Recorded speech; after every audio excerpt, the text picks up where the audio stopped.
know, it's a lot of people that uh know certain things or not thinking it all the way through and just want to run with what everybody else is thinking without, like I said, thinking it through, things that make sense. Well, If y'all- this case has the most secrets of any case ever. Everybody, there's so many characters, as you know a lot of the characters, even the ones that are kind of obscure, like the David Labans and the Robert Heidstras and the people that they don't know those names. But man, I'm telling you, everybody on this case is hiding something. All of them. They're all hiding something because we always knew that OJ most likely did not do this alone. Right. What's OJ's manager name again? The white guy with the bald on the top. What's his name again? That was Mike Gilbert, and somehow Mike Gilbert got his little book put right here. That's. Oh, he wrote a book too? Yeah. Yep. How I helped That's OJ that's get the away guy. with murder. That's the guy who said he knows what he told OJ. I know what you told AC. That's the guy you talking about? Yeah, when he said Nicole came to the door with a knife. Right. Yeah, that's Mike Gilbert. That's one of the main things in his book is that OJ told him if she didn't come to the door with a knife, she'd still be alive. She'll be alive, right. But I know a lot about this, though. You think that was a knife? You think that was a knife that they found on her counter? I think OJ made it up. I think so? OJ, yeah, because I think, the way Mike tells the story too is they're like having beers. It's nighttime. Mike was staying at his house or something like at Rockingham, and they were just having a beer, talking. And remember, OJ's acquitted, right? He can't be caught anymore, Right. He's all hopped up. It's like having a secret, man. You want to talk about it. You want to brag about it. And I think OJ knows everything about the case. He was a genius guy in general. People used to think he was dumb. He wasn't. He was very smart. He remembered everything from the trial. He remembered all the evidence. He didn't fall asleep during the trial. He paid attention. Okay. 10 months. Okay. Total. Okay? He paid attention. He was like an encyclopedia. And obviously he had firsthand knowledge of everything that really happened, but still he did something. There'll never be somebody like him ever again.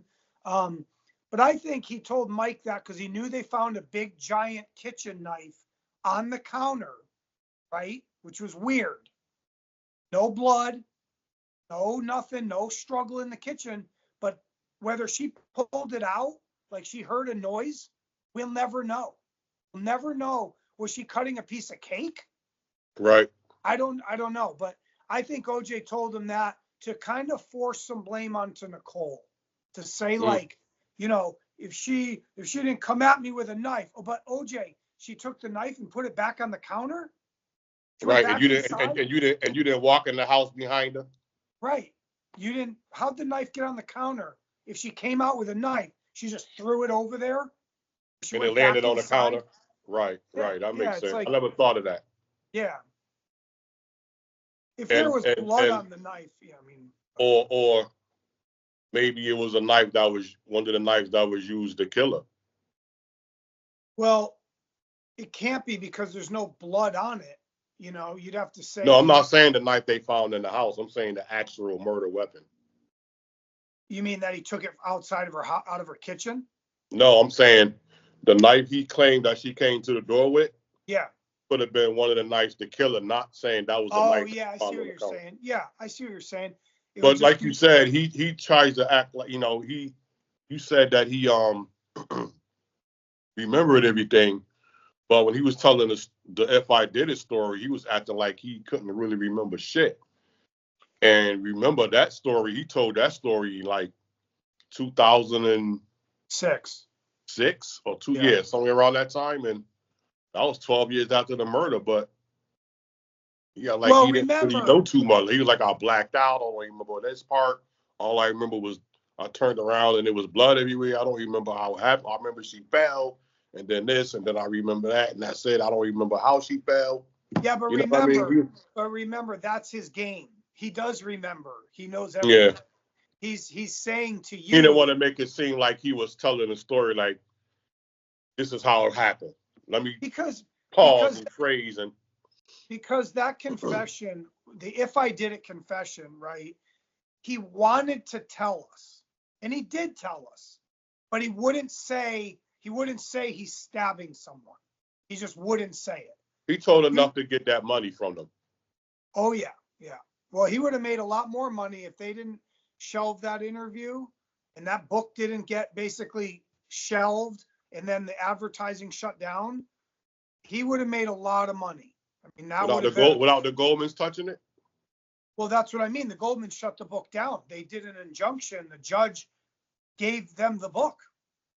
See, Judith Regan and Fox, they didn't play the cards all the way fully.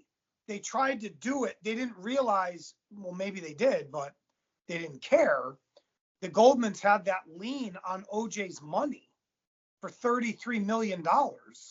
Right. So if he made $10 million from the book, he doesn't have to give every dime to the Goldmans, but he'd have to cut them a check for $5 million.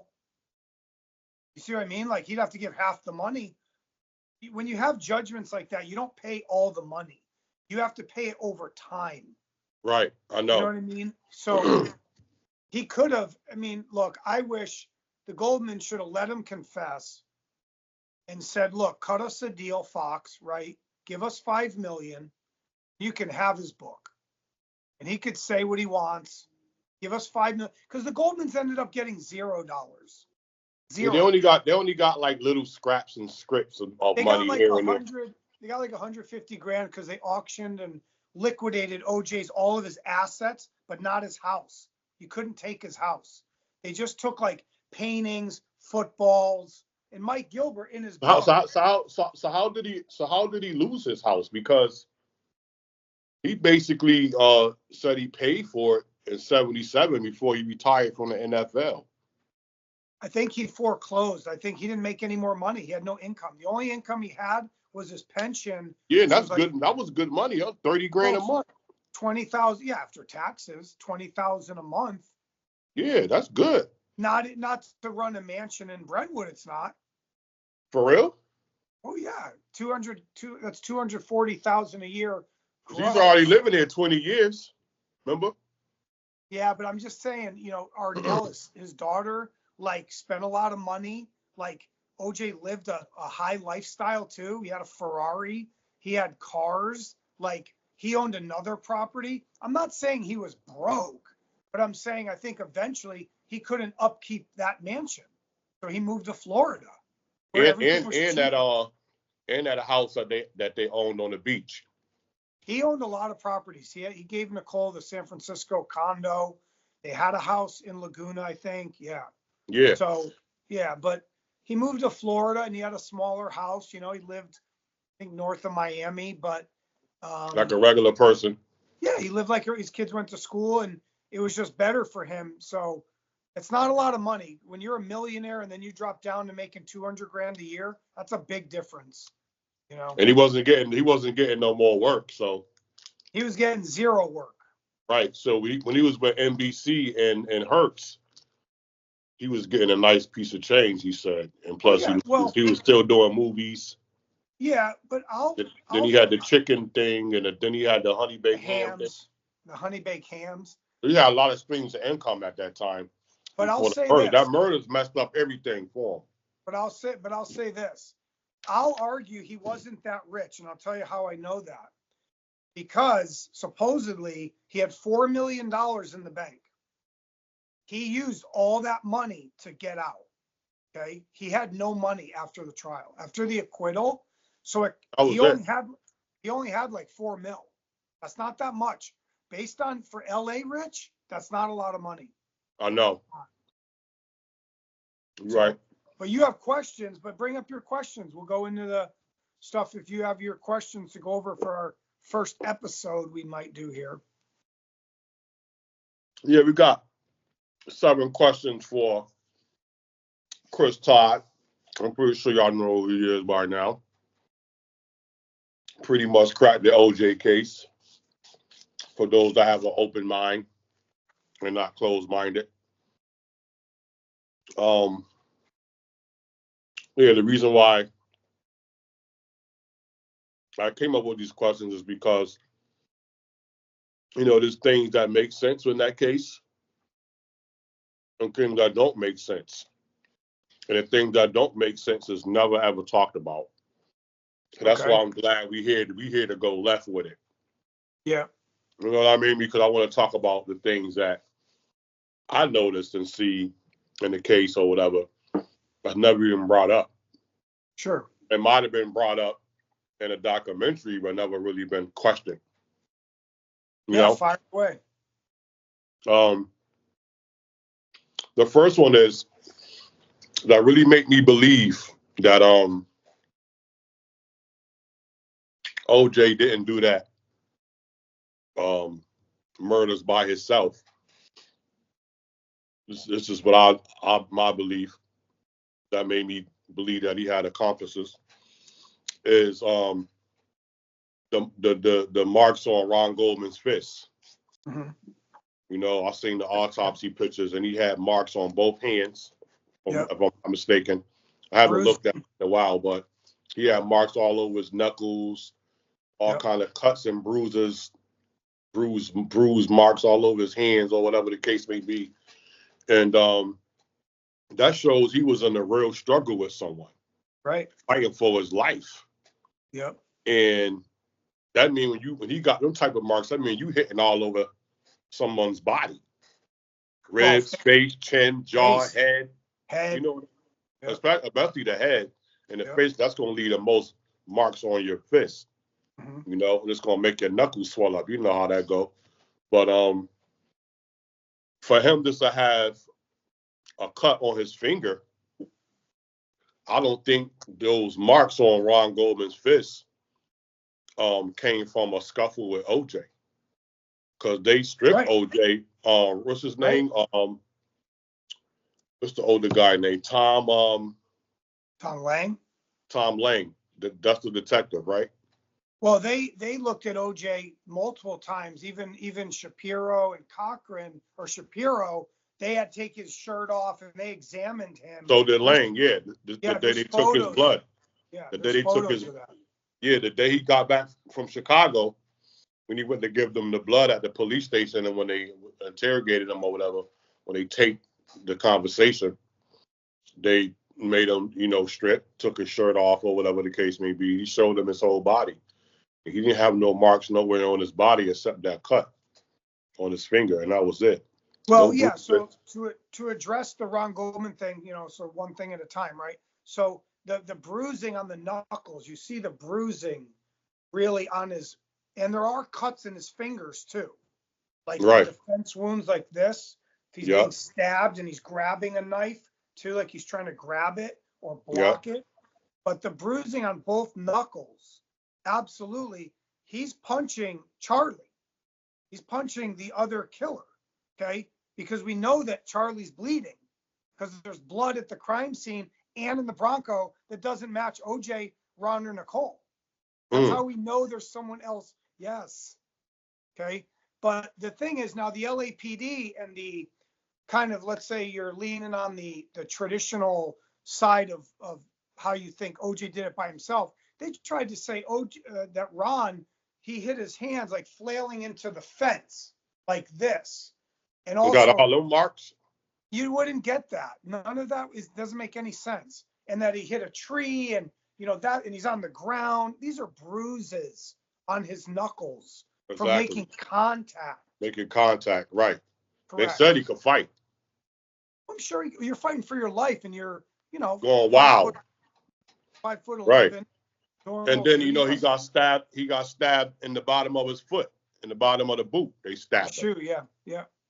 Well, yeah. So that's what really makes me But this is what I wanted to say though. But let me say this real quick, because I've changed my tune on this when I dealt with this guy and some other investigators that were boxers. They were fighters. And they used to say to me, they go, I want you to watch this fight. And they'd send me a link to a boxing match, an MMA match, right? And they go, I want you to look at the guys at the end of the fight and tell me what you see. And what they were trying to show me was at the end of some fights, some guys don't have any marks on them at all. At all, no. At all. I used to box when I was a kid, I know. Yep. And some guys don't cut easily and some guys don't swell. So what I'm getting at is OJ may have been punched. It's possible. Well, But we talking about bare hands though. I know, but still. You're gonna have something on your face. If he made a good contact to the face, you can smack somebody and their face will swell up. But this is the point. Right or wrong?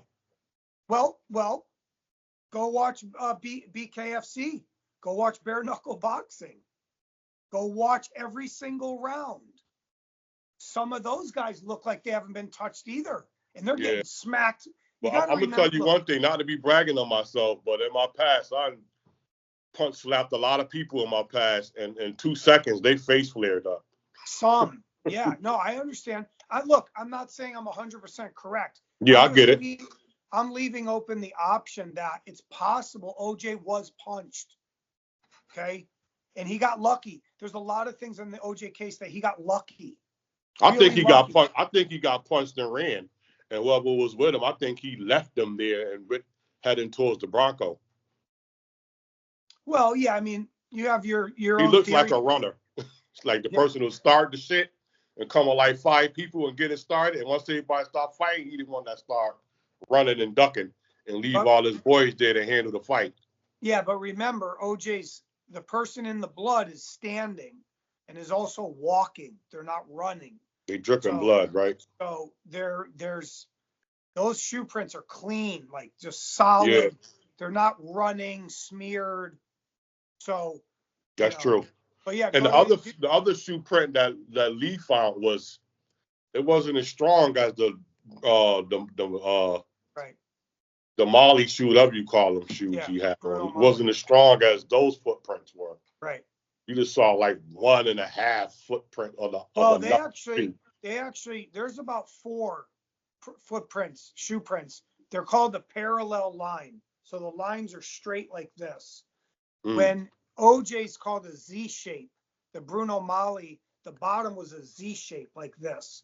So they're opposite shapes. So that's why Henry Lee says there's someone else there.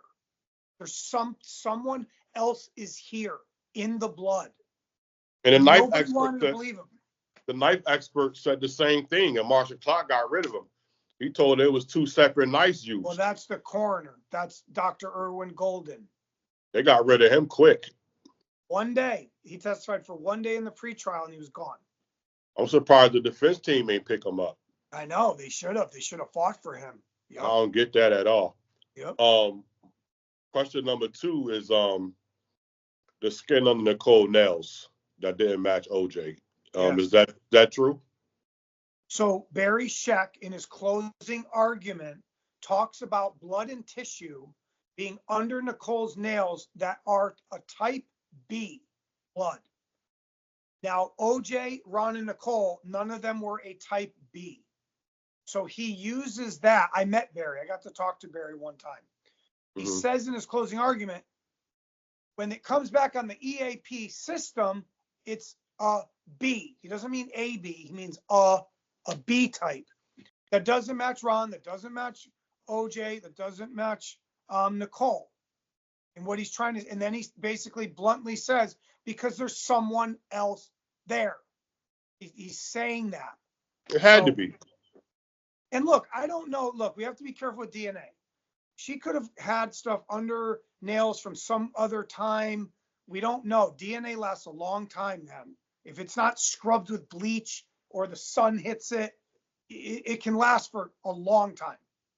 Years. Well, how much of skin was found? Like a piece of skin or a little lint piece worth of skin or a dot worth of skin? Like how much skin was found? Well, look, he says blood and tissue, right? So I don't know how much that is, but obviously they tested something under her nails and they feel it was a type. They said she was scratching. the killer. Did she scratch Ehrlich? Did she scratch Charlie? Is he a type B? I don't know. We don't know his blood type. I heard if I'm not mistaken, they said the type B was from a black man though. I don't think. And then someone said it was from the Mediterranean island. And then I see Judge, the older guy, the judge, the black guy. You're jumbling. You're jumbling. They thought one test of blood, and I don't know if this was actually true or not. They tried to say it was Mediterranean descent. Okay. Yeah. That would not mean a black guy. Right. Okay? So Mediterranean, that's why people said the Colombians, or are they Latino? Was Charlie part Italian and not fully Jewish? So is the Mediterranean Italian that Ehrlich, I mean, I think Ehrlich is Jewish mainly. I don't know his mix though. I don't know. We know who his mother was. We don't know who his father was, his real father. Okay. He had a stepfather. So that's, they're never, Barry Scheck never says it's another black man. Okay. He just says it's a type B and it's someone else's, someone else. He couldn't tell what race that type B is from. You really can't tell the race by your blood type. No. And the skin, they couldn't tell. Today with DNA is they different. Could tell probably. Yeah. Back in 1994, they typed, usually the DNA came from blood samples. Okay. They could test hair. They didn't have touch DNA. Okay. At all in 94. So those are right. cells. They didn't have that. That's why he's saying it's a type B blood. He's not talking about the DNA of the skin, of the tissue. So, okay. Yeah, that's the Barry Scheck thing. That's the nails. They didn't talk too much about that. That was mainly in Barry's closing argument. And the prosecution never addressed any of that. Okay? You know they're not going to address that. Yeah.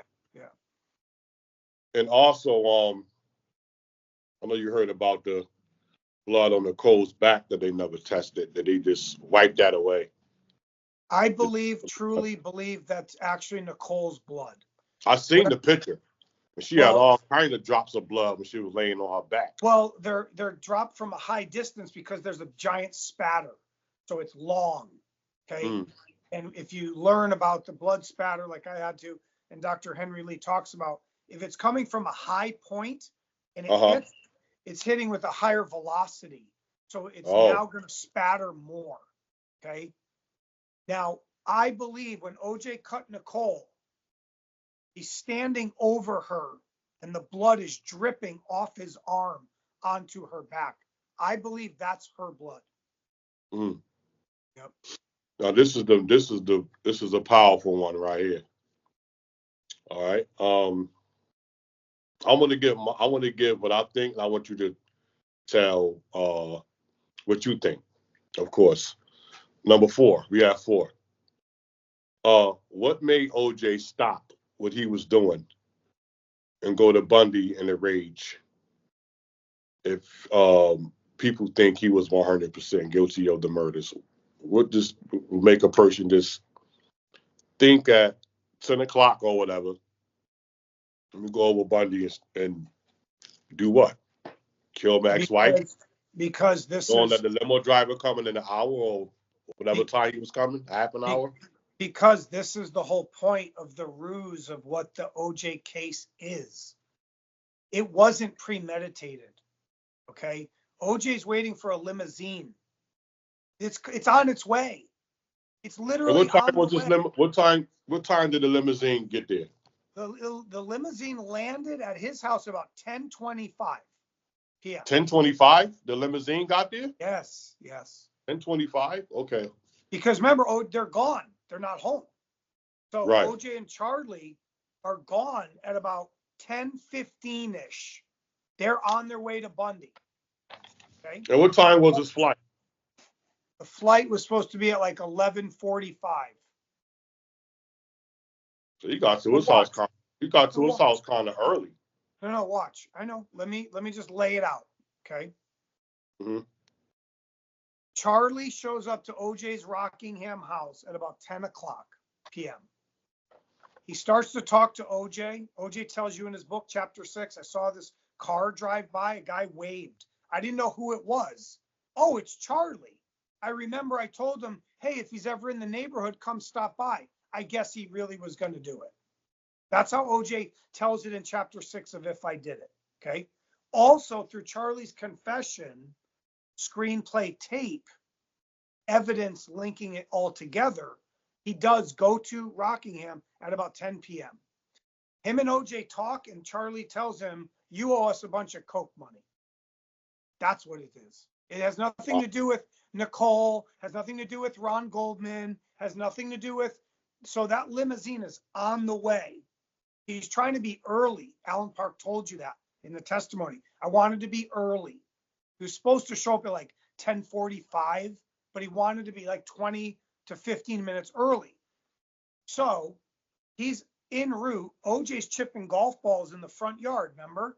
Mm-hmm. He's waiting for the limo. Does that sound like somebody that's planning to go murder somebody? Not at all. No. That's not what a murderer doesn't chip golf balls before they're going to go rush. They say, hey, I'm going to go kill my ex-wife, knowing the kids are upstairs, or you don't even know if they sleep or not. The kids are home. Right. Kids you don't know that they're asleep. Exactly right. It's only 10:30. A lot of kids, they're rustling around. They don't want to go to bed. And his daughter had company. The daughter friend, mom or whoever came, this came, I don't know what time they came and picked Well, her up.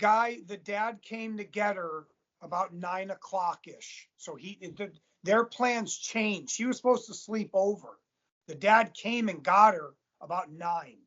Okay. Wow. So yeah. Did that little girl go to Mezzaluna with them too? Yes. Really? Yep. You don't really hear about that though. And to ice cream. They went to the ice cream after. Yeah, I know that, but I'm saying you don't really hear about what's his daughter's name again? Because remember, she's a minor. Remember, the girl's a minor. So yeah, they don't want to, they can't, not going to say, I think now they know the last name of the girl, but at the time, and she wasn't there when the murder happens. You know what I mean? So it's like. Yeah, but every time you hear them tell a story about how they left Mezzaluna and then went to get ice cream. I understand. Yeah. You only hear them say it was just Justin. I mean, what's his son and daughter name? Well, it's the parents too. The Browns are with them, Judita and the father. And Denise. Oh yeah, yeah. So, but here's my point. To the timeline of the thing. So at 10:15, about 10:15, 10:20-ish, they head over to Bundy because OJ says we're blaming it on Nicole and Faye Resnick. The coke, the drugs, it's on them. They owe it. And Charlie says a couple things to trigger OJ too. Talks about Keith Slomstowicz. Oh yeah, and Keith Z and the people from Mezzaluna. And OJ's just like set off like a time bomb, dude. Like, and he's like, get in the Bronco. We're going to Nicole's. And they just race over there. I think OJ took a knife out of the house. I don't think he has a knife under his seat. I think he makes that up. He doesn't want to say he goes into the house to get the Swiss Army Victorinox knife that Mark Furman finds the empty box in the bathroom of his bedroom. Okay, where's that knife? See, it's the only knife missing in all the knives he has. It's the only one missing in that one box. So wow. Then they race over, and then Alan Park, when he shows up at 10:25, nobody's there. There's no Bronco. He testified to that. I didn't see a Bronco before, during, or after because it's never there. And they've argued with Rose. You remember Rosa Perez or Rosa Lopez, whatever her name was, right? The maid, remember? His housekeeper or whatever. Rosa Lopez. Yeah. She tried to say she saw the Bronco at about 10 o'clock, 10:10. Yes, she could have. They're not gone yet. People, all the pieces are there for you to put it in, but you've got to be down to the minute of when that Bronco heads to Bundy. You feel me? You got to stick to you got to be on to the second almost. So they're all passing each other like this. Like, Goldman, when he shows up, he's there for like a minute or they're already hiding. You feel me? How did the limo driver miss Ehrlich's car?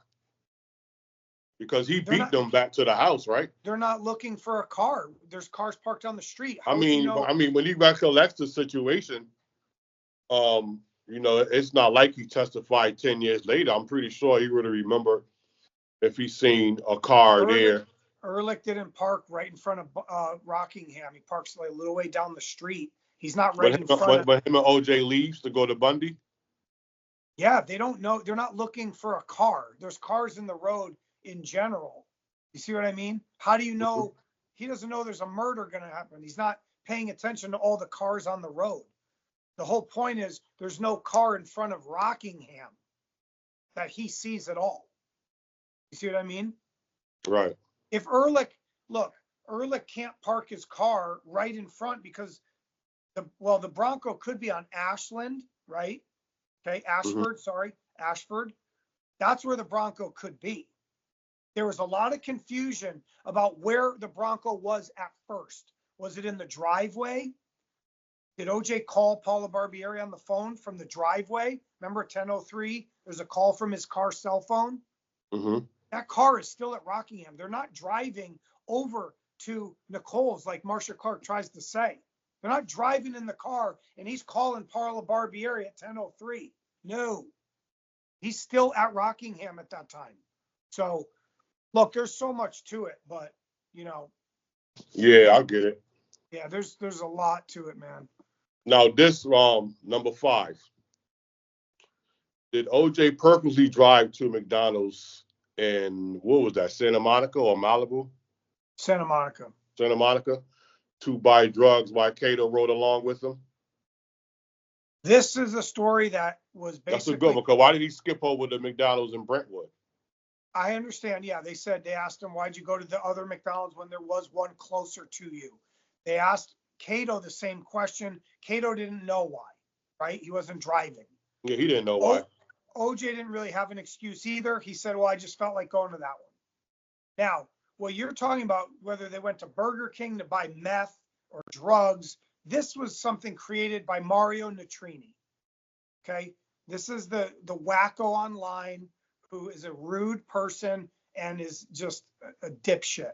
Okay? Just like Norman Pardo and Bill Deere, these guys create evidence, they invent shit to benefit themselves. See, okay? But this is the thing, though.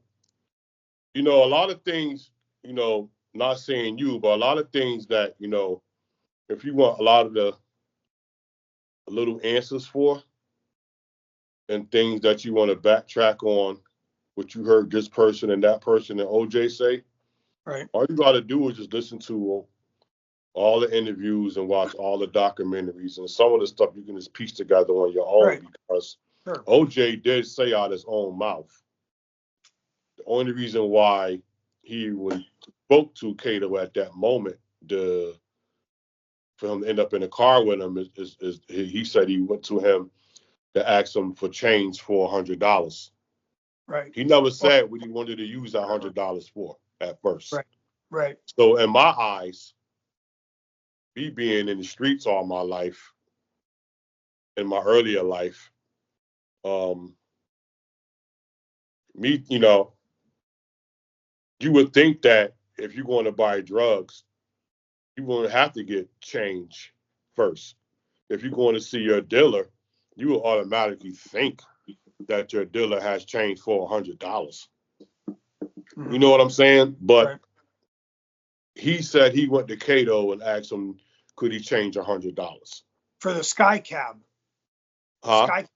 For the sky cap to tip the guy when he gives him the luggage. That's what he was saying. So that's what he was saying, $100 he wanted to change for? Yeah. Okay. So that kills my drug theory then. Well, because I was thinking he wanted that change to go buy drugs. And wait, let me say this. Hold on. Let me say this. Let me stick up for the theory for a minute, because you have to look at all options. Is it humanly possible that O.J. Simpson went to Cato and goes, hey, can you get me some Coke? And Cato goes, yeah, we got to meet the guy down at Burger King. It's possible. You mean McDonald's? Right? Or McDonald's. See, this is what I think. I don't think that he went to Cato at all to talk about drugs. I Okay. think he just went to him. This is what I thought at first. He went to Cato to get asking for change because he knew he was going to that place already to meet his connect before the limo driver came to get whatever he was getting, the crystal meth or the powder or whatever. So let me see if Cato got change, and I'm gonna fly to that spot at McDonald's to meet my guy that's stationed over there in that area, not at the Brentwood McDonald's. He's over in Santa Monica. Right. Right. Let me go over there real fast and buy something, get a quick 20 or 30 bag or whatever for my flight to Chicago. Sure. You know what I mean? So I was thinking that's why at first he asked Cato for the change, and then Cato intercepted it and said, can I come too? Because Cato always say he didn't plan on me going with him. I know that they did coke together. OJ, Cato, and Charlie. So I believe it. And Ippolito. Okay. There was a lot of cocaine being used by all these guys. Okay. It is possible that Cato rides with them. I think Cato went with him because their stories match about eating the burger, and he always got it. I don't think that was OJ's intention for him to go. Yeah, I understand. And Cato said it himself. You know, OJ, you know, when I asked him, could I come? You should have saw the look on his face when I asked him, could I come with him? He didn't really want him to go. Right. You know what I mean? So he was like, I kind of messed up his timeline, I think, by asking him, can I come with him to whatever he was doing? And that's when he went to McDonald's. But I just think this drug thing has spun so out of control because they wrote an article and Nitrini like sourced part of it, and he made up these names like JR and Mr. X, and they wrote an article and they tried to. These people are just sick, like, and they crafted this. So I'm not saying it's impossible for them to go get drugs at McDonald's or Burger King. It is, okay? But the way Cato and OJ stories lined up, now I will say this, in the discovery file that nobody's ever seen that I have from the murder case, they interviewed some of the workers at McDonald's, and I have it. In it, they say they're young kids, like 15, 16. They put their age, and then they say like male or female, right? They say they never saw OJ. The two employees that they interview, nobody at McDonald's, and that's what Mario Nitrini says too, so this bolsters his thing. How come nobody at McDonald's says they saw this famous black guy in the drive-thru, right? You have to ask yourself, would those kids know who the fuck OJ was? 15-year-olds? Nah. No. That's what I'm saying. So, no, and 15-year-olds. Because you got to think. But here's the other point. No, here's the other point. What if those kids are illegal immigrants? They want nothing to do with a fucking double murder, right? So when you ask them, did you see a black guy pull up in a Bentley with a white guy? No, didn't see anything. Because remember, that buzz is going. Like, that's all. Those kids was all 15-year-old, all 15, you said? The two that were questioned in the statement, they're 16 and 15, like in that age range, two of them, yeah. They're young. And they was working at McDonald's? That night. And they said they never seen OJ. There's nobody's. If they didn't know of OJ at the time, they won't even remember. They won't even know who OJ really is, right? No. And then you would think that a high-power restaurant like McDonald's has surveillance in '94. They couldn't go look and see who came to the drive-thru. They didn't. I don't think they had it because they would have looked. I don't think. In '94, McDonald's. It's not about '94. It's a matter of if McDonald's has cameras or not. It's not about. That's what I'm saying. That's why. Wow. They would have.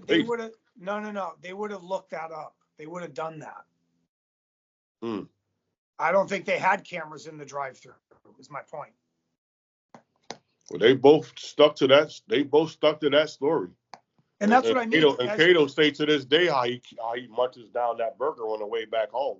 And that's what I'm saying. Like, as an investigator, if they slipped up, I would have saw it. They didn't slip up. Cato took his home. OJ ate his in the car. They both stories line up. Right. You know, unless they had like a powwow and a huddle, like right after the merge. This is what happened. You say, I ate my burger. I mean, that's hard to do, man. That's hard to link that up. So look, we have to assume that in reality, they went to Hmm. McDonald's to get some fucking food. That's it. We have to just assume that's really what happened.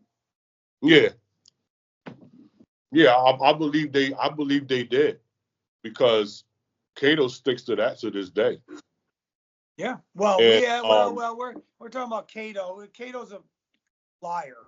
We know that. Okay. So just because he sticks to that, you know, doesn't mean too much to me. But so, what's your next question?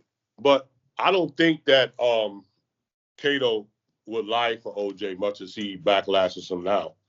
Well, if you were paid off by the defense team, you would. Oh yeah, yeah, back then. But But he Cato can't lie now. He can't change his story.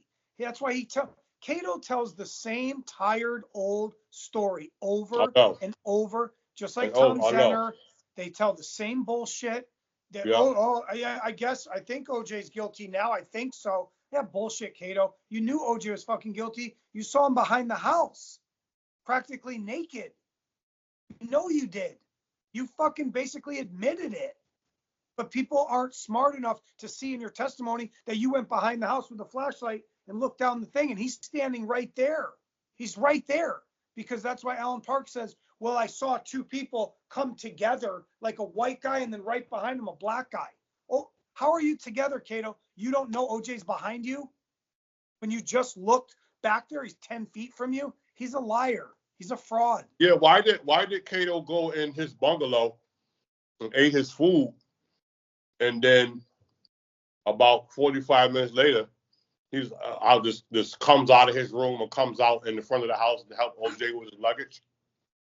Well, remember, he hears the banging on the wall. That's why he comes out. That's why he came out, right?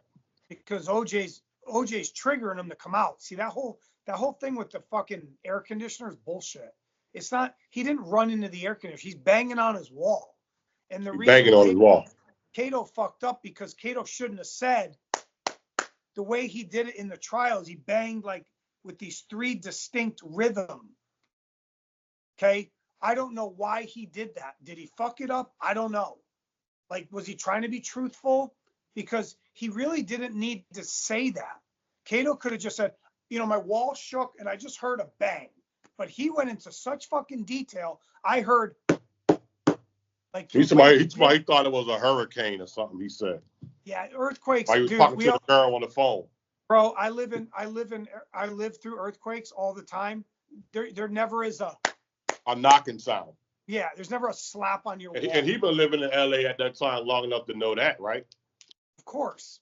When did he come to LA from? Where he was from, Milwaukee or something? He's been in LA for a couple of years by now. He went to Cal State Fullerton. He was down in California for years.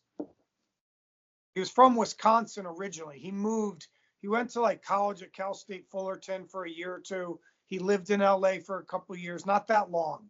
But yeah, I mean, an earthquake would shake and roll. Earthquakes are like rolling. Right, like a thunder sound probably, right? No, they're constantly moving like this. So, his picture could have, he initially had said it, oh, my picture was shaking. Yeah, that makes sense. But when you go do this slapping, look, OJ got locked out. OJ tries to lie and be like, well, if I came through the back, I could have just come through. The door's fucking locked, OJ. You couldn't get in. The laundry room door was locked. When he went to the garage, when they saw the garage, there was all this shit in front of the door. So they're like, oh, that's why he couldn't come through the door because it's fucking blocked. He butt naked. He butt naked the whole time. He's not butt naked. He's wearing boxer shorts and socks. Not naked. So that's when Cato sees him. Oh, I took a flashlight and I went behind the house. And Marcia Clark asked him, why didn't you walk down the house if you knew the sound came from back where the little potted plant area was? Well, I don't know. That little walkway, a little tight walkway. Yeah. And look, he could easily say, well, I was scared. I get it. I would be nervous too. I wouldn't want to walk in the back fucking with a flashlight and get stabbed to death. Like, he basically says, well, I don't know why I didn't walk back there. Yeah, because OJ's standing right in front of you, dude. You can't I walk got back there. I got a quick question that I didn't plan to ask you. Just maybe think of real quick. When all the detectives first got to OJ's house, all three of them, right? The Yeah. first door they went to was Cato's, I want to say. But anyway, on their way to I think Cato, there were 4 detectives. I think there were 4 total. it was Furman, Lang, and the one who brought OJ sneakers home, the bigger one. What's Well, his there was name? Van Natter, Van Lang, Natter and Furman and Lang. and Ron Phillips, I think, was there too. Oh, well, they always say it was 3. It But could be 3. I could be wrong. It might be this is 3. my question. This is my question, though. When they first arrived there, when they went and knocked on Cato's door after ringing the buzzer and getting no answer, Furman had to jump the fence, Right. whatever was the gate or whatever he had at the time. On their way to Cato's door, when they had seen the glove, then The glove is behind the house. if the glove was, well, they make it seem like it was on the side of the air conditioner where Cato heard the noise. Yeah, but that's not where you go to Cato's door. It's on the opposite side. Oh, so you go to Cato's door on the other side of the house? The glove is behind the house. So when you go to Cato's bungalow, they call it the pool house, whatever you want to call it. Yeah. You don't go through the back, you go to the front. So nobody sees a glove until Furman walks over by himself. By himself. Out there for 15 minutes. Right. Because after Cato tells him, oh, I heard this noise, and then Furman, look, Steven Singular was the expert sort of on the glove, the blood, the stick, and the glove. Book's called Legacy of Deception. I was going to put it up here, but it has no cover, so I left it off. Read his book, Legacy of Deception, okay? There's only a couple theories with Furman. He either planted the glove in the Bronco first, okay, took the glove from the crime scene.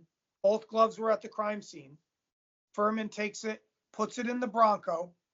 When Cato tells him, he goes, oh, yeah, all right, let me look around. Wink, wink. When he goes off by himself, he goes to the Bronco with the stick. He pulls the glove back out of the car. He's either got he's either using like a handkerchief to the door handle, like whatever he's got to do to keep his prints off the door, right? They find this stick with blood on the end of the tip. It's right by the Bronco. You can look it up, okay? He takes the glove and then goes and drops it behind the house where Cato said he heard the noise, okay? That's one theory. Wow. Yeah, that's the theory with Singular, okay? Because the Bronco was open. It wasn't locked. This was a big thing. It was open. They didn't have to shimmy any doors. Okay? He left the Bronco. So OJ left the Bronco unlocked. OJ didn't. Charlie did. OJ didn't Charlie, park the Bronco. yeah. Charlie did. Right. He's gonna go to Chicago and have the car sitting there all that time. Yep. While he was gone, and have the now the other theory is when Rosa Lopez says she hears men walking outside at about 3 a.m. She hears these hard-soled shoes. Her room was on the back side where the glove was. That's the Salinger's house, okay? Did Furman plant the glove back there somewhere at 3 a.m. and then move it closer to where Cato said he heard the noise at 5:36 a.m.? Feel me? So right. He either plants it in the Bronco and then moves it, or he planted it behind the house when she heard them walking on the cement back there at 3 a.m. Remember, this is some things people didn't really know. Furman knew OJ was out of town. He knew it. And he tried to lie and say he didn't know who Nicole was at first. Well, I found out in the morning. That's absolutely false. They saw the pictures in her house. Yep. The cops already knew it was OJ's ex-wife right away. Yeah. Yep. No, because they asked him. And the kids, the Sydney told him Daddy's out of town. Daddy flew out of town. That's how they knew. Right when they got the kids, they knew right away. So yeah, they knew that before they got to Rockingham. But he claimed he Yes. didn't find that out until they talked to Arnell. That's what I'm saying. This whole case is all deception. Is all these little Why white would they go to lies. Why would they go to his house if his daughter told you at the crime scene that he is not even in California? Why would you still go over there? Well, I mean, they get an excuse because is there another murder? Was there a kidnapping? There's enough reason to go over there. I don't think it's that important. Like, and also whether they're notifying someone, right? Like, or they think someone, remember, Arnell's home, so is Cato. Do they really know that? I don't know. No, no. Maybe not. I mean, for all they know, they don't know if OJ daughter lived there or not. Yeah, I know. Yeah, You know that's what I'm what I mean. saying? They damn sure ain't know Cato lived there. So why would you still go to his house knowing his daughter just told you that he's out of town? I think But I think I think they have enough probable cause to go to his house to see if he's okay. Like, is there another murder there? Like, remember, he's a famous guy. So if his wife's murdered in this grisly fashion, look, it's twofold, right? Let's go see if there's evidence there. And if you're Furman, let's go plant some evidence there, that's why right? they went. Mhm. So, and they, look, they have enough reasoning to be there, I think. Especially when the daughter just told you he ain't there.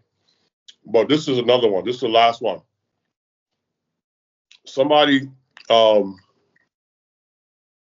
somebody wrapped part of Ron's shirt up in the ball twist. Um, Remember how it was twisted up like that in the front? Yeah, I don't know if I'd say twisted, but it's pulled I up mean, like not somebody. twisted, but Yeah, pulled or whatever. yeah, It was looking like this. yeah. Even when he was laying down, it was still like pulled out. You know, um, I was thinking like, how could a person with a knife in their hand do that with one hand? You need at least not two hands to do that, but you need this hand got to be free for you to do it. Like, you know what I mean? Well, I'll say the answer would be for me and a lot of the people that I deal with. We believe he's either thrown there or dragged there. So when they drag him back into the corner, his shirt is pulled up, like they're pulling him like this. Exactly. Okay. Yeah. So, and the part of his shirt's like over you can't see his neck wound. The way he's laying, it's actually his left side. It's like this. So you can't see. There's a giant hole in his I've neck seen on it. his left Yeah. side. You can't see it. It almost looks like the front of Nicole's neck. Yeah, but it's You a could see right circular. through his neck. But it's circular. There's I like was a like, circle damn. like this.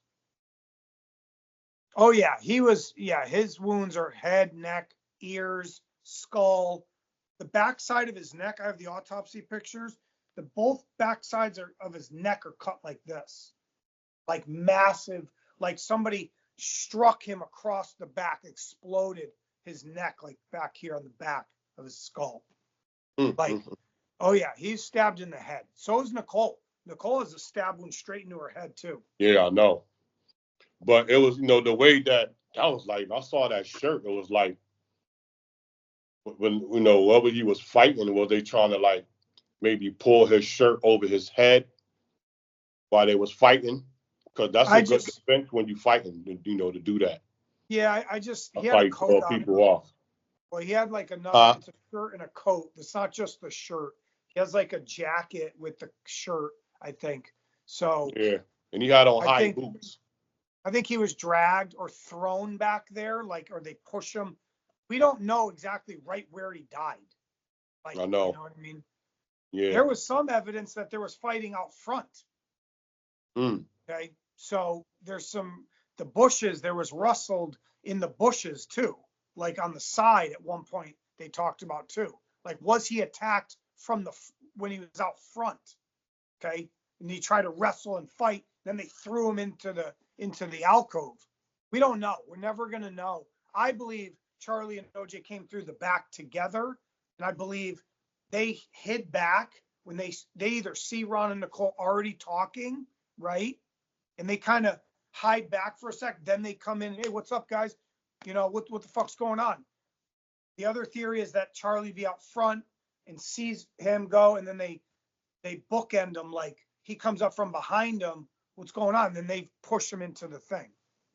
So it's, yeah, I think they both, I think Ron and Nicole were already talking when OJ and them decided to show up. But because of the timing of if they land there a little early, Goldman doesn't show up till about 10:35. Charlie and OJ can be stalking Nicole's place for a few minutes. They could watch, oh, here comes a guy, and they could hide back and let them come out and talk. So they could be like almost like voyeuristic. They're watching them come together. They don't know they're there. It's dark, man. There's like no lights back there either. One of the lights was broken too. It's dark. So they can just hide back in the alleyway, and her door, the way her door was, she could just come out the door and turn straight to the gate. She won't even see them. They'd be behind her. You have to look at it. If you look at it, yeah. I gotta go there one day. I've been there twice. I've been to the crime scene twice. It's changed now. They changed it. The front is different, but the back is pretty much exactly the same. The same, yeah. They even changed the numbers on the condos. They switched it. It's 870. It's 879 now. Yeah, they switched it to try and to confuse the public or tourists or whatever you want to call it. They do that. They do that a lot on famous murder houses. They'll change the address. Yeah. Yep. Then they had a sign in the front before I seen called that said, "There's nothing to see here. Why are you coming here? Nothing." Do they understand what type of property they brought? Well, people still go back there. Harvey Levin was just back there. He did his bullshit documentary. Yeah, that's stupid documentary. He was back in the alley filming back there. The guy's the biggest fucking troll in the world. Talk about he tried to create this big story. I follow OJ from the murder scene. Like he tried to make it, phrase it like he caught him leaving that night. Oh, no. It was when he came home and it happened. He followed somebody in a limo. No. What he's saying is he sees OJ in he sees a limo there when they go to the crime scene. Yeah, I know what he said. Yeah. After the acquittal. Yeah. Right, I know. But the way he phrases it, at first he says, "I follow OJ from the murder scene," and then he tells that story. Right. Yeah. You know what I mean? Because at first, if you're not catching on to what he's saying or watch the whole thing, you'd be like, "You followed him from the murder scene." That's what he wants you to think at first. No, I understand. But I spoke to Harvey Levin. I'll say this. I'll rat him out right now. When he emailed me back, he goes, when I told him about Charlie and the confession and the tape and all the shit, the guy has the gall to write me back and go, "I'm not touching this." That's what he wrote me. But he made his own documentary of what he think happened. Yeah, but he won't tell the truth. See, that's what he really means. I'm not touching the truth. I'm gonna tell the same old story, and that's why he's a fraud. That's why. See, his thing is, OJ went over there to cut her tires again because he cut her tires before. So he went to go do that again, and that's how the murders happened. And he got that from Bob Shapiro. Exactly. Said that as a theory to say, let's say you went to cut her tires, OJ, and then she came out and then you killed her. Now, that's the dumbest thing I've ever heard a lawyer say. And I think Bob Shapiro is a great lawyer. He's awesome. He was an amazing attorney. All of them were. I met a lot of these guys. Even Kardashian told, "No, that sounds like a bunch of." That's just because Shapiro wanted to cut a deal. See, Shapiro knew OJ was guilty right away. That's why he asked him, "Tell me, did you do it?" I always ask my clients, and then OJ, the genius that he is, and it doesn't take rocket science to figure this out. He can't tell him he did it because he'll never defend him properly. So he's got it. Right. No, I have nothing to do with it. But Shapiro knew he did it. That's why Bailey talked about, oh, well, they were talking about Kardashian. They were going to throw Kardashian in jail. There's that famous sound bite, like where he's. Yeah, go throw Kardashian in jail for what? Like they're saying like there was an accomplice, but it was like they're all fucked up, man. I heard Kardashian say that. He was telling that to Barbara Walters. He was like, why would he even say or think that I will be put in jail? You know, Kardashian was like, F. Lee Bailey threw it out there. You know, he had said it's a soundbite, you know, where Shapiro's cutting a deal for OJ and throwing Kardashian in jail. Like, F. Lee Bailey was a snake, and that's part of his job, is to be a snake. Okay. So, you know, these were the best attorneys ever that were on a team together. So that's why they're called the Dream Team. But they were throwing a lot of crazy theories. But yeah, Harvey Levin likes to troll that. Like, yeah, I heard about he's gonna cut her tires, and like, dude, you're just like, bro, why don't you be a real journalist and tell the truth and know that OJ had an accomplice? That's the real shocking story. he know that's not what people. He know people don't want to hear that. Well, we both know that a lot of people don't, because I've screamed it from the mountaintop on 50 podcasts, in print articles, lawsuits, and nobody wants to believe it. That's why we agreed to do this, to just kind of be loose and just talk about it, because I've tried every way to do it. The media won't even report it at all. At all. Went to every reporter there is. You couldn't name one I didn't go to. None of them would even look at it. None of them even investigated it. I think 2 reporters contacted Charlie. 2. In 7 years. 2.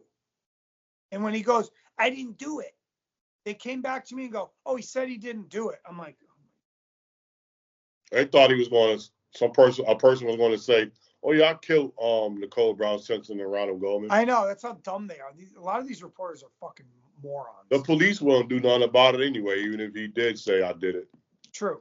And they won't even believe him anyway. Even though we have a tape of him, my friend's got the tape.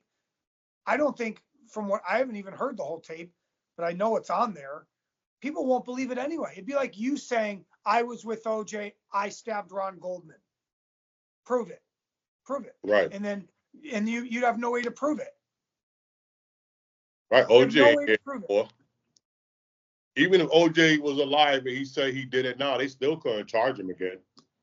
Well, no, OJ could get off, but Charlie could be charged. There's no statute for him. So, all right, man. Well, whoever was involved in that murder, let's just say it was OJ and the Charlie guy he saved, and if I did it book, and if it was someone else, one day we don't know, we'll be alive to see it, or someone that OJ end up telling afterwards. Somebody is going to break. The only person is Charlie Ehrlich, and for his tape that my friend has, is for that tape to be played to the public. No one's ever heard the whole thing. No one, ever. Only segments of it have been played. And why did Charlie make this tape? Because he wanted $5 million. He wanted to sell his story for the tape. Yeah. But he wouldn't admit that it's him on the tape. No, he admits it's him. He says, I'm OJ's accomplice. So he's like impersonating himself. He doesn't say he stabs Ron Goldman. He says, I saw OJ do it, and I got rid of the evidence. I got rid of the clothes and the shoes. I'm sorry. He putting everything on OJ. Yeah, but remember, even if you're there, you're an accessory to murder 1. Of course, yeah. Like, it's still a double murder. You're an accessory to murder. Like, right. He didn't go to the police station after it happened and say, hey, this is what happened over. You know what I mean? Accessory just means you help somebody commit a murder before, during, or after. Right. He helped them before, during, and after. So wow. That'd be 20 years in jail, 15 to 20 years. But he I know for a fact that what's on that tape would blow everybody's mind. And it's in Charlie's voice. He says it, he narrates it. The guy asks him a bunch of questions. It's kind of jumbled. It's like out of order, some of it, to keep you kind of confused. So, you know, that's where the real solve is. And the chicken shit. He just keep getting in trouble with OJ. He was with him when the robbery happened in Vegas. Yeah, what a coincidence. I seen the footage. Of course. I seen the footage. I seen him in the footage. I said, wow. And he's a total liar because he told us he wasn't there. He said he was in the car. And I believed him when he told us that. He was in the car waiting. I'm like, oh, okay, cool. Because I never saw the footage. Then when I saw the surveillance footage, there he is carrying a box out of the fucking room. And he's also on the recording. You hear his voice. When he's in the room with Bruce Fromong and Alfred Beardsley. He's there. He's a liar. He's a complete liar. Okay? He's OJ's accomplice, period. End of story. No one can change it. OJ said it himself. They need to get the tape from the lawyers in Miami that have a lawsuit in the 11th Circuit Court. The cops are too chicken shit. The lawyers are too chicken shit. The guy who's partnered with Ehrlich is too chicken shit, and Ehrlich's a scumbag. So I saw on a new documentary that in the end of it they was saying that they was opening back the case, and Nicole's sister Tanya said, "No, don't do it." Right. She was like, "I don't want you guys open the case." She was like, "Why? What? Yep. Why would you want to open back the case?" Well, let me tell you this, right? I'm saying to myself, don't you want to see if never know it? You can find out 30 years later. I'll prove it. They crack cases 50 years later sometimes. It doesn't matter. matter. You never know what'll come out of that. Why wouldn't you want to know? I'll prove it. I'll prove it to you. We already told Nicole sisters, Denise and Tanya. We already told them about Ehrlich. For real? Yes. Many times. We've already told Ron Goldman's dad, and we told Patty Goldman, and we told Kim Goldman. We tried to tell Sharon Rufo. Is he still married to that lady? What? Ron Goldman dad? He's still married to that lady? Yeah, Patty Goldman. Because you don't see her with him in the media or in documentaries no more. You just see him by himself or even Kim. You don't see the lady but Fred is a fraud. Kim's a fraud. The Brown sisters are frauds. These people have blocked this from the police, from the public. Okay, there's a lot of evidence that OJ had an accomplice, and you have a guy that says it on tape, and you don't even do anything about it. That's insane. Imagine if you're Nicole looking down from heaven, or Ron Goldman, and you see your family act like that. It's disgusting. It's sick. They only care about OJ. No, they only care about themselves. That's I mean, as far as being the murderer. Yeah, I know, because they're enamored with fame. They only care about OJ. This is what made them famous. This is all they have. All of them. Nobody would know who Fred and Kim Goldman were, or the Kardashians. Or the Kardashians. I know. He made them too. You definitely want to know who they were if it wasn't for him. Because that whole thing put their whole name on the map.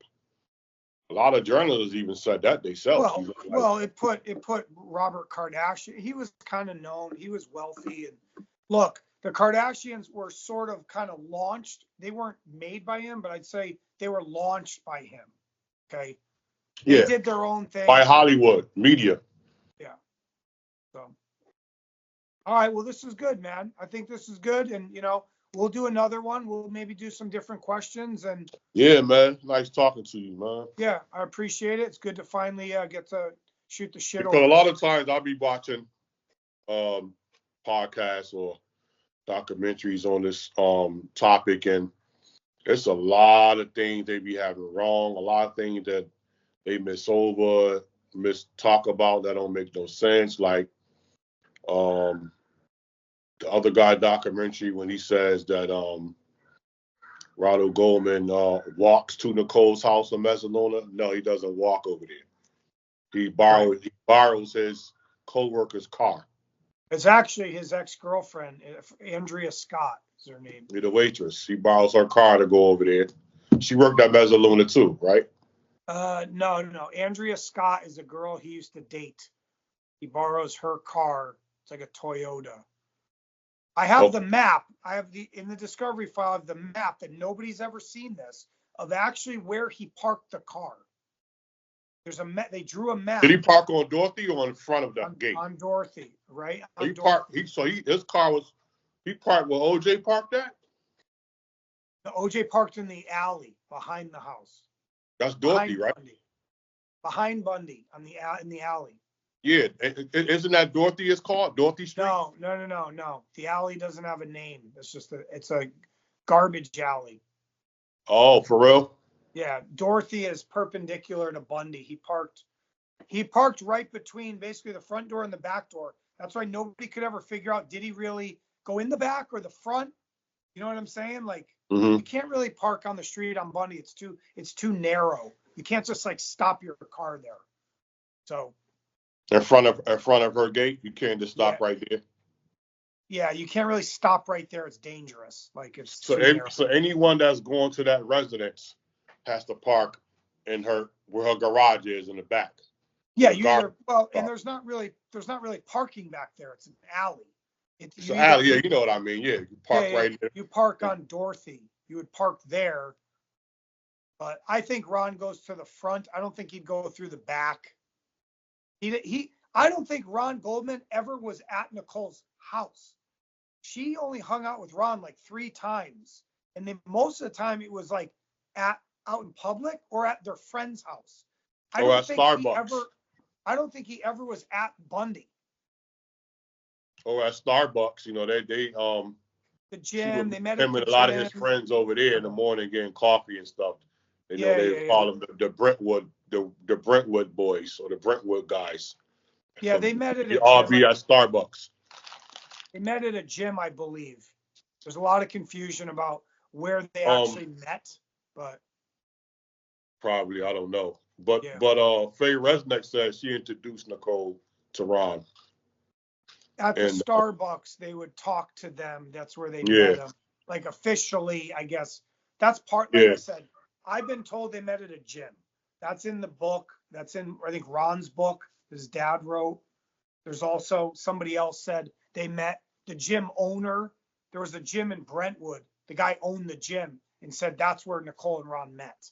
So I don't know exactly where they Maybe met. her and Faye was at the gym when she introduced Ron and Nicole. Who? Faye? Faye and Nicole. Maybe they was at the gym together. Maybe. I don't. Never know. Faye didn't know Ron. So they didn't know. Ron only knew Nicole very briefly, only hung out a couple times. She knew Mike Davis, and there's a couple other guys that were friends with Nicole through Ron. It was very short-lived. Did you watch the new documentary? Which one? There's 50 of them. The new one, the new one with Nicole's sisters. Yeah, I saw that. Yeah. You watched the whole thing? Yep. So you see Faye when she say that, right? But did she say that they met at a gym? No, she said I introduced them. She said I feel bad about the situation because that's fine. I'm the one that introduced them. I don't believe everything Faye says, so I don't. Yeah, it's possible. It's possible. Oh man. Maybe. I mean, maybe they didn't meet at a gym. Again, this case is all deception. I mean, it could have been that's where they met at, but she claims she's the one who introduced Nicole and Ron together. Maybe she introduced them like full on. Maybe they met at the gym before that. They knew who, like, yeah, hey, well, I'm Ron, I'm Nicole. But then at the Starbucks, she starts to, we always looked at the cute boys. I know what you're talking about. They're sitting on the wall. And she's, we always looked at, and Ron was one of the cutest ones. And I told Nicole. And he always drove her car around, the sports car. They said drove it around Brentwood. Once. He drove it once. Yeah. They made it seem like he always would get the keys to that car whenever he wanted it. That's what I'm saying. It wasn't that was one time that like Ron drove it. She let the other friend drive it too. One of the other friends drove it too. That's why they thought she was so cool.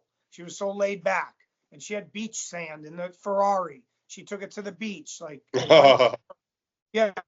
So yeah, but All right, man. Well, let's do it again next time, my man. I got to split, but I All appreciate you right, having me man. on. Peace and love, baby. Yep. Connecticut in the Rest in house. peace to Nicole and Ron. Yep, for sure. One All love. right, man. Talk to you.